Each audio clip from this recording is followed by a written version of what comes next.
সরকার শুরু থেকেই তাদের প্রচেষ্টা ছিল, কিন্তু সেই প্রচেষ্টার একটা প্রতিফলন এখন আমরা নতুন পাঠ্যক্রমে দেখছি। ইসলাম ধর্ম, সেই ধর্মের বিশ্বাসের সাথে সাংঘর্ষিকভাবে সাজানো হয়েছে এই পাঠ্যক্রমকে, যেটার কোনো প্রয়োজন ছিল না। বাঙালি আর মুসলমান দুটা সাংঘর্ষিক, দুটা এক না। এর থেকে ভুল কোনো ধারণা হইতে পারে না। বেকার ভাতা তৈরি করতে হবে। এই দেশের প্রত্যেকটা বেকার তরুণ যেন নিজ পায়ে দাঁড়াতে পারে সেই ব্যবস্থা করতে হবে, এবং শুরুতে কম করে হলেও 1000 কোটি টাকার বেকার ভাতা অ্যাপ্রুভ করতে হবে। এইটার ডেডলাইন আমরা সরকারকে আগামী অক্টোবর মাস পর্যন্ত দিলাম। কিছু কথা বলতে হবে, কিন্তু বলার আগে কিছুক্ষণ আগে আমার এক ভাই, রিকশাওয়ালা ভাই, উনি বললেন ভ্যান গাড়ি চালক, কিন্তু আমার মনে হয় উনি রিকশাওয়ালা ভাই। আমার জসিম গাজী ভাই কি আছেন এখনো? আছেন? জসিম গাজী ভাই খুব সুন্দর একটা কবিতা লিখেছেন। কবিতাটা আমার হাতে ধরিয়ে দিয়েছেন এই যে আমার জসিম গাজী ভাই। দেখি আপনার হাতকে, এটা হলো জসিম গাজী ভাই, উনি কবিতাটা লিখেছেন। আমি বেশি করব না, আমি দুটো লাইন পড়বো। আমার মুখস্থ আছে, একটু বলতে না, আপনি বলবেন না, আমি বলে দিচ্ছি আপনার হয়ে। হ্যাঁ, দাঁড়ান জসিম গাজী ভাই, একটু দাঁড়ান।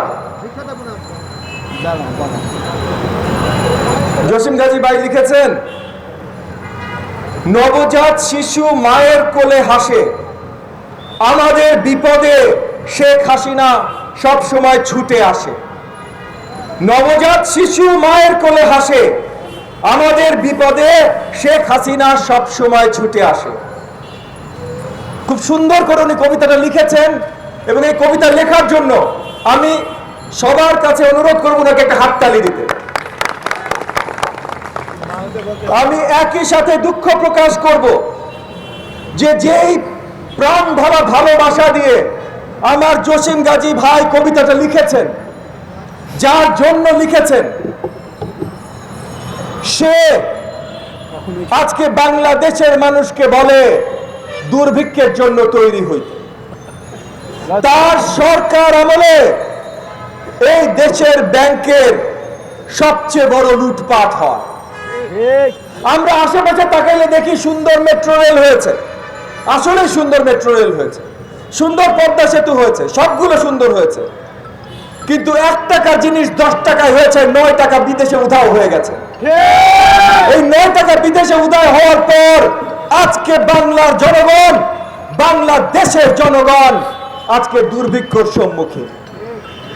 তাহলে আমার জসিম গাজী ভাই যে ভালোবাসাটা দিয়েছেন, সেই ভালোবাসাটা কি সেটার ন্যায্য রিটার্নস পেয়েছে? এইটা আমাদের দুঃখ। এই বঙ্গদেশে, এই বাংলাদেশের জমিনের গত 800 বছরের অধিক ইতিহাস ইসলামিক ইতিহাস। আপনি যদি 800 বছর পিছন যে শুধু ইসলাম খুঁজে পান, এবং 800 বছর ধরে যদি আপনি সংস্কৃতিতে ইসলাম দেখেন, তাহলে কিভাবে আপনি বলতে পারেন যে 800 বছরের যে সংস্কৃতি সেইটা আমাদের সংস্কৃতি না? কিভাবে আপনি সেটা আমাদের তরুণ সমাজকে, ছাত্র সমাজকে বুঝাইতে চেষ্টা করেন? কিভাবে?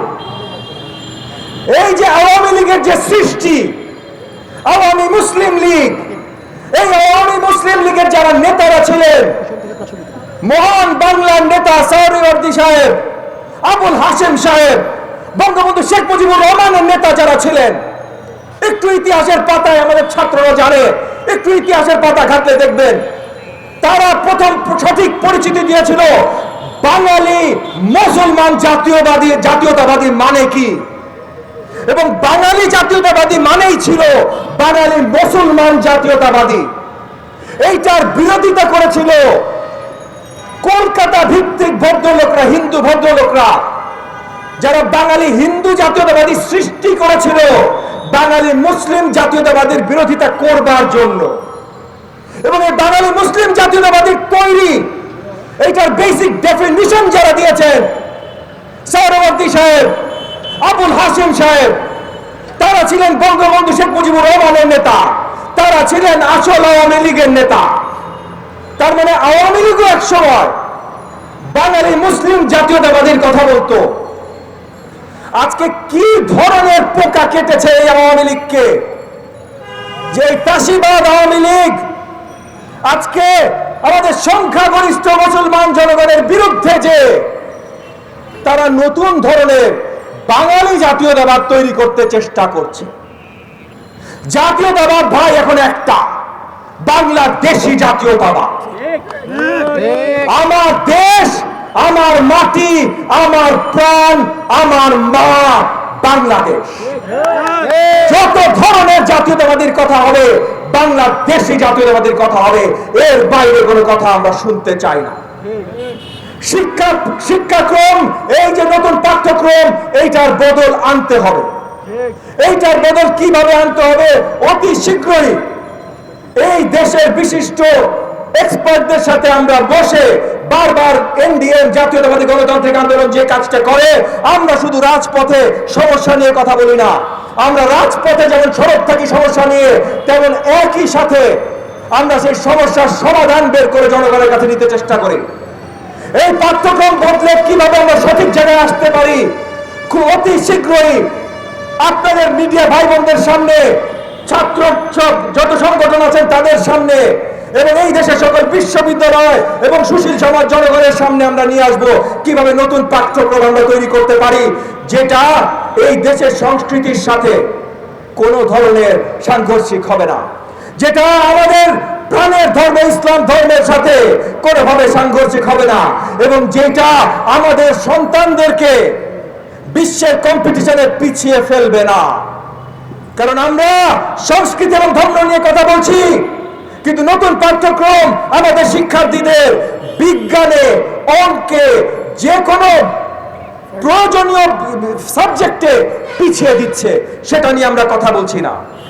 পাঠ্যক্রম পুরোপুরিভাবে ঢেলে নতুন সাজাতে হবে, যেন আমাদের ছাত্রছাত্রীরা পিছিয়ে না পড়ে, যেন আমাদের ছাত্রছাত্রীরা বড়াই করে বলতে পারে কেমব্রিজ, অক্সফোর্ড, হার্ভার্ড, স্ট্যানফোর্ড বিশ্ববিদ্যালয় থেকে আমরা কোথাওভাবে পিছিয়ে নাই।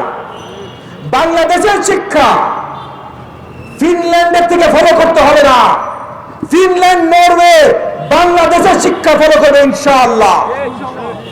এবং একই সাথে আজকে মঞ্চে দাঁড়িয়ে ছাত্র আন্দোলনের আয়োজিত অনুষ্ঠানে দাঁড়িয়ে আমি ওপেনলি আপনাদের সবার সামনে ডিক্লেয়ার করছি, আমরা নতুন আন্দোলন গড়ে তুলব আমাদের দেশের তরুণদের জন্য। বেকার ভাতা আন্দোলন, শিক্ষাক্রমকে এইভাবে নষ্ট করে এমন জায়গায় নিয়ে গেছে যে 40% ঊর্ধ্বে তরুণেরা আজকে চাকরি খুঁজে পায় না।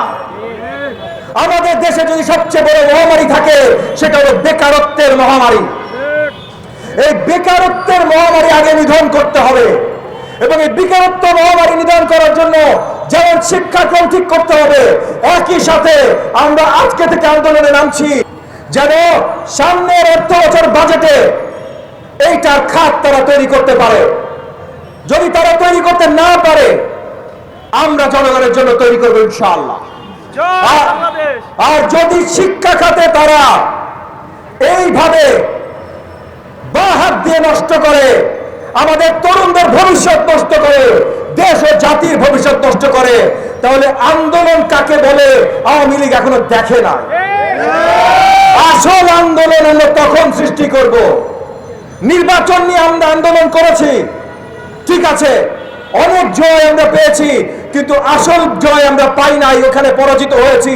এখনো ফ্যাসিস্ট আওয়ামী সরকার ক্ষমতার মসনদে আছে, কিন্তু সেই আন্দোলন কিচ্ছু আসবে যাবে না যখন আমাদের ছেলে মেয়ের গায়ে হাত দিবেন, যখন আমাদের তরুণ সমাজের শিক্ষাক্রমে হাত দিবেন, যখন তাদের ভবিষ্যৎ নিয়ে ছিনিমিনি খেলবেন। সেই আন্দোলন আপনারা কেউ থামাইতে পারবেন না। সামনের আন্দোলন হবে আমাদের তরুণ সমাজের জন্য আন্দোলন, সামনের আন্দোলন হবে আমাদের শিক্ষার্থীদের জন্য আন্দোলন।